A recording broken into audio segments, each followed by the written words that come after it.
Okay, so we're now preparing to put the bodice block together, or as it is now becoming, a full-on calico. And I've folded the back bodice dart, this is the right back bodice, and pinned it. And it's at the sewing machine with the pins in the direction that's easiest for me to pull out. So put it under the sewing machine, under the foot of the machine, and then start off, once you've actually found the foot, which I'm obviously having trouble with under the desk, and reverse a few stitches, and then you're carrying on in a dagger shape formation to the point of the dart, and you get closer and closer to the fold as you head towards the point, so that you end up with a nice clean finish on the outside. Now you can stitch darts either direction. I happen to prefer doing it from the wider side to the narrow, but it honestly doesn't matter, and you can see with this one I am actually stitching from point to shoulder, and this is the small short back shoulder dart that suppresses the excess fabric over the shoulder blade itself up to the shoulder seam, and reverse a few stitches at the end to secure it, and that is right back bodice. And here's the other bodice section. This is the left back bodice. Exactly the same procedure. You're starting at the wider end of the dart, doing a nice line out to the point, and on this occasion, the way I've pinned that one, the shoulder dart, I'm starting at the top and also coming down to the point. And don't forget to take the pins out in plenty of time as you go. And that's the next section. And this is now the front bodice section, which has got two waist darts coming out to a nice fine point just below the bust point. It's about an inch below the bust point, which is 2.5 centimeters. Okay, so we're now going to stitch out the second waist dart, and we're still on the front bodice section here, and line it up to run out to a nice fine point. And you virtually end up at the end of these darts practically on the edge of your fold. So it really does make a decent shape. Strip off those stray bits of thread that have dropped off something else. And I've turned the work, and you're now stitching the final dart, the front shoulder dart, from the shoulder seam down towards the bust point. And front darts finish, top and bottom, about 2.5 centimeters or 1 inch from the bust point.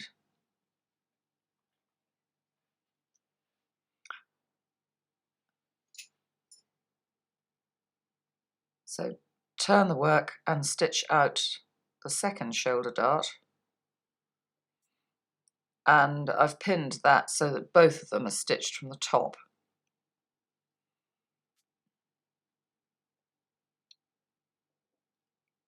Run out to a nice fine line again, reverse, work out, trim the thread, and there's the front bodice block with the darts stitched away.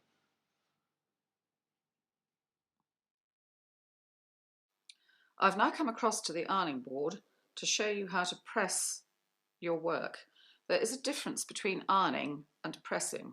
When you press, you're holding the iron quite lightly, you're not using too much of the weight of it, and it's a very gentle forward and back movement. You're not banging it with the iron. Press the shoulder dart towards the neck and the waist darts into the waist to the centre front, and smooth it out with your fingers as well to get a nice shape into the point of the dart towards the bust point area, and come across to the second waist dart,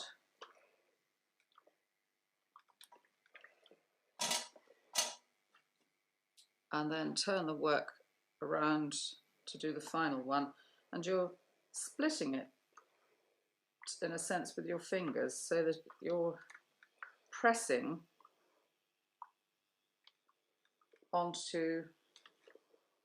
gently onto the stitch line, and that is now the front bodice.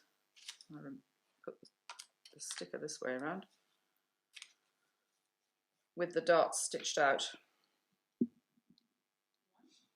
So I've now picked up one of the backs, and I'm going to start off, again it doesn't really matter which dart you start with, but the shoulder dart also goes towards the centre back, and just gently ease it down towards the point, and then you can flatten that point so you're making a nice shape. Oops, apologies, the iron is firing out steam in all directions. And again, turn the work for the waist dart, the back waist dart, which goes towards the centre back.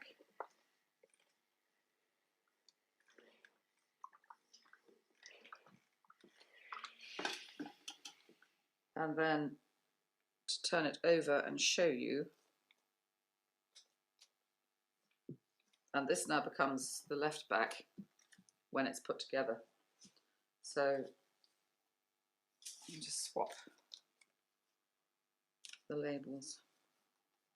So there's the back section done, and here's the final back section. So again, you're pressing the shoulder dart towards the centre back, and the waist dart also towards its centre back.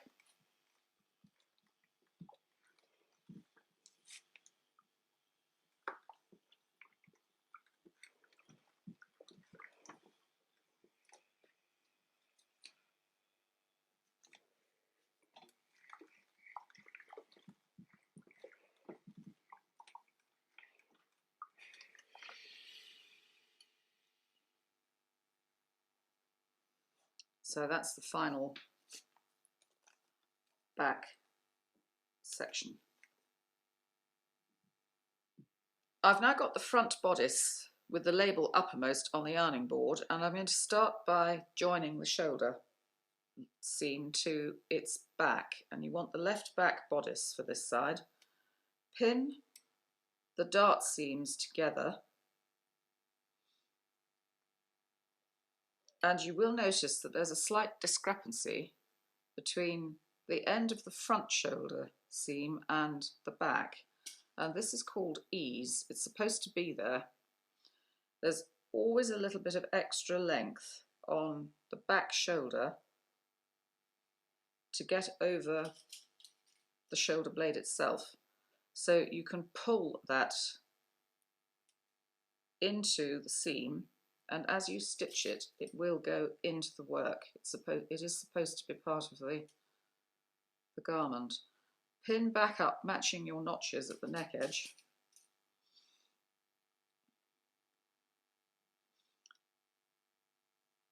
And that's the first seam pinned.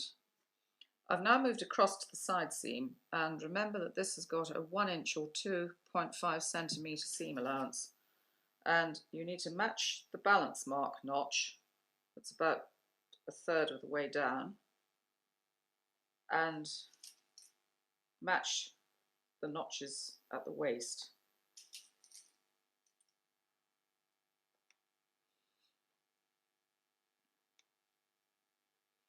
So that's half of it pinned together, and I'm now going to repeat the process for the other side. So you've now got your right back, place that on top of the other side of your front, and I'm now going to flip it over because it's going to be easier for me to pin it with the front uppermost from this direction. Start again by putting your dart seams together, and I usually put it in with a pin going this way. It just, for me, it just holds it together more easily at the beginning. Then match the nips at the neck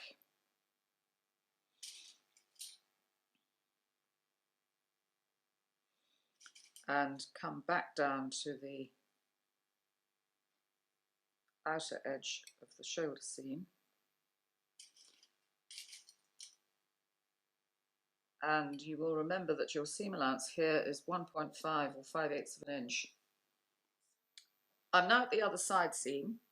Match your balance mark and put a pin in, and then you can match the notches there and then come back down towards the waist, and you've completed the pinning of the rest of your toile, and that now needs sewing together.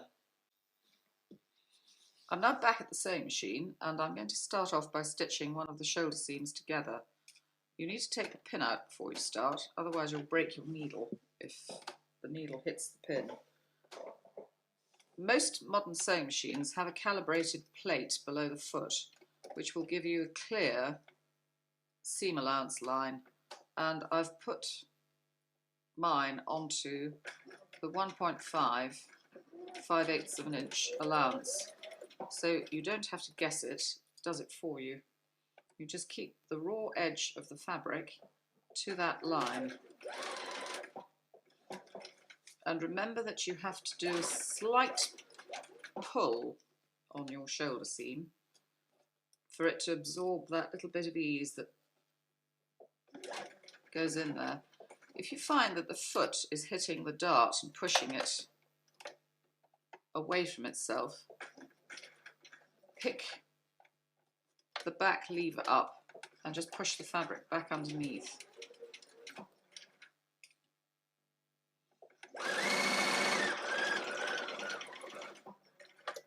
And that is one shoulder done. I'm then going to swing the work round and sew out the side seam.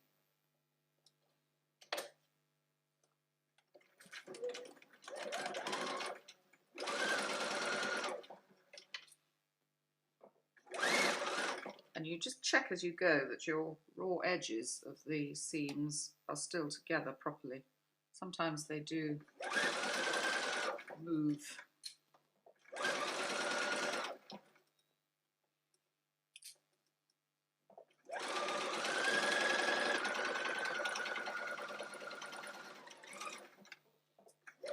And that completes that side seam, and then you repeat the process for the other side.